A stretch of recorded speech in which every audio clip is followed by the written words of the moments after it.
Republican leaders in Congress have become grudgingly accustomed to one fact. A single email from an outside advocacy group can undo weeks of careful negotiations within the party.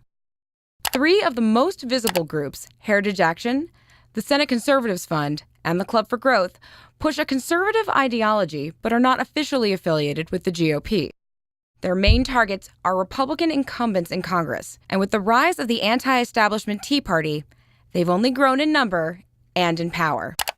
Heritage Action Fund, the lobbying arm of the Heritage Foundation, has eyed a repeal of the Affordable Care Act from the moment they opened their doors in 2010. They exercise their influence by scoring members on key issues and arming constituents with questions to ask lawmakers when they return home to their districts. And it's that second follow-up and that third follow-up question that are really making members accountable to their constituents. And that's why they say, okay, what is Heritage Action saying? What are the other groups saying? Because they know their constituents are going to be asking those exact same questions. Most recently, Heritage Action effectively killed a vote on a last-ditch proposal introduced by Republican leadership to end the government shutdown and raise the debt ceiling. The Senate Conservatives Fund has made their mission clear: vote to defund Obamacare or feel the consequences. This law is a train wreck. During the debate over the government shutdown, they placed radio ads in several states urging constituents to call their senator and ask them to support Ted Cruz's 21-hour speech.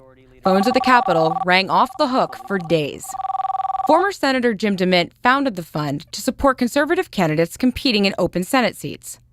The fund is backing Tea Party challengers trying to unseat both Mississippi Senator Thad Cochran and Senate Republican leader Mitch McConnell. And before there were Tea Party challengers, there was the Club for Growth. The club, as it's known, has been the bane of middle-of-the-road lawmakers for multiple campaign cycles. They've made the GOP take notice by mounting expensive challenges to incumbent Republicans and establishment-backed candidates. Well, I guess, imitation is the highest form of flattery. The more the better.